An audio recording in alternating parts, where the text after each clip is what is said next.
Hello friends, welcome to our channel Yash Upadhyay classes में।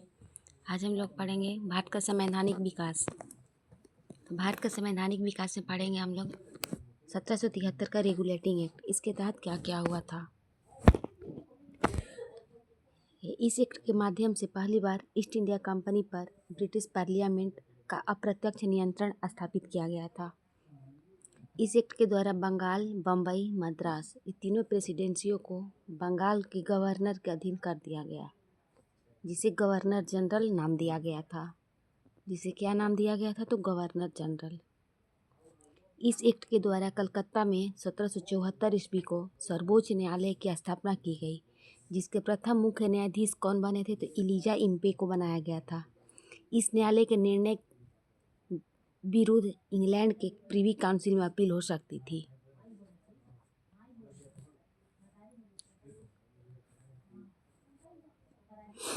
देखिए, इस एक्ट के द्वारा यानी कौन सा एक्ट? 1773 एक्ट के द्वारा कंपनी के कर्मचारियों को निजी व्यापार पर प्रतिषेध के साथ उपहार और भारतीयों से रिश्वत लेना प्रतिबंधित हो गया था। फिर इस एक्ट के द्वारा इसी एक्ट के समय इंग्लैंड के प्रधानमंत्री कौन थे? तो लॉर्ड नॉर्थ थे, जबकि प्रथम गवर्नर जनरल पूछे तो लॉर्ड वारेन हेस्टिंग थे इंग्लैंड के। अब पढ़ेंगे हम लोग 1784 का पिट्स इंडिया एक्ट। 1784 के पिट्स इंडिया एक्ट के तहत कंपनी की राजनीतिक गतिविधियों पर ब्रिटिश संसद का पूर्ण नियंत्रण करने के लिए ब्रिटिश संसद में बिल लाया गया, जो पारित न होने के कारण लॉर्ड नॉर्थ एवं फॉक्स की गठबंधन सरकार को त्यागपत्र देना पड़ा था। पूछेगा कि किसको त्यागपत्र देना पड़ा था? तो लॉर्ड नॉर्थ एवं फॉक्स को। इस एक्ट के द्वारा कंपनी की व्यापारिक गतिविधियों का नियंत्रण कोर्ट ऑफ डायरेक्टर तथा राजनीतिक गतिविधियों पर नियंत्रण बोर्ड ऑफ कंट्रोलर बनाया गया, जिसके 6 सदस्यों की नियुक्ति सम्राट द्वारा की जाती थी।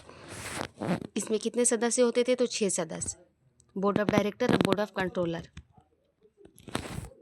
अब देखिए, 1786 के चार्टर एक्ट के द्वारा गवर्नर जनरल को अपनी परिषद के विरुद्ध वीटो का अधिकार दिया गया था। ये क्वेश्चन पूछता है कि किस एक्ट के तहत गवर्नर जनरल को वीटो का शक्ति दिया गया था यानी अधिकार दिया गया था? तो 1786 का चार्टर एक्ट के द्वारा। अब पढ़ेंगे हम लोग 1793 का चार्टर एक्ट। इस एक्ट के माध्यम से कंपनी के व्यापारिक अधिकार को 20 वर्षों के लिए बढ़ा दिया गया था। सम्राट द्वारा नियुक्त बोर्ड ऑफ कंट्रोलर के सदस्यों को वेतन और भत्ता भारतीय राजस्व से देने का प्रावधान कर दिया गया था। प्रांतीय गवर्नरों को अपनी परिषद के विरुद्ध वीटो का विशेषाधिकार दिया गया था। प्रांतीय गवर्नरों को अपनी परिषद के विरुद्ध वीटो का विशेषाधिकार भी दे दिया गया। और इसी एक्ट के तहत 1793 एक्ट के तहत भारतीय राजस्व से मतलब सदस्यों का वेतन, बोर्ड ऑफ कंट्रोलर के सदस्य जो थे उसको वेतन भारतीय राजस्व से देने का प्रयास किया गया था यानी शुरू किया गया था। अब पढ़ेंगे 1813 का चार्टर एक्ट। इस एक्ट के द्वारा कंपनी के व्यापारिक एक अधिकार समाप्त हो गया, जिसमें केवल चाय और चीन के साथ व्यापार का एक अधिकार बना रहा था।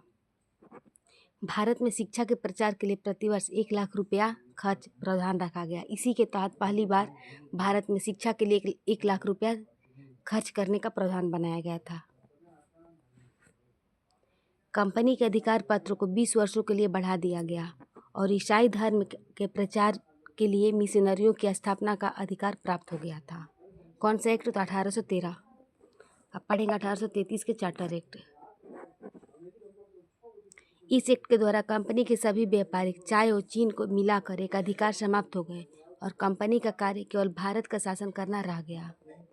बंगाल के गवर्नर जनरल को भारत का गवर्नर जनरल बना दिया गया। कौन सा एक्ट? 1833 का एक्ट के तहत बंगाल के गवर्नर जनरल को भारत का गवर्नर जनरल बना दिया गया। कौन सा एक्ट? तो 1833 का चार्टर एक्ट, जिसके तहत भारत के प्रथम गवर्नर जनरल कौन बने? तो लॉर्ड विलियम बेंटिंक बने 1833 के चार्टर एक्ट के तहत। इस एक्ट के तहत एक विधि आयोग का गठन का प्रावधान किया गया, जिसके तहत प्रथम विधि आयोग के अध्यक्ष लॉर्ड मैकाले को बनाया गया 1834 ईस्वी में। कब? तो 1834 में। इस एक्ट के द्वारा दास प्रथा को प्रतिबंधित घोषित किया गया, जबकि इसके तहत 1843 में दास प्रथा को उन्मूलन कर दिया गया। तो दोस्तों, इस तरह आज हम लोग 1833 के चार्टर एक्ट के तक पढ़ें। 1773 से रेगुलेटिंग एक्ट से लेकर के 1833 के चार्टर एक्ट के तहत। अगर वीडियो पसंद आएगा तो प्लीज़ लाइक और सब्सक्राइब कीजिएगा। आगे का वीडियो हम कल देखेंगे, आगे का पार्ट दूसरे। थैंक यू दोस्तों। वीडियो पसंद आए तो प्लीज़ लाइक और सब्सक्राइब सपोर्ट कीजिएगा।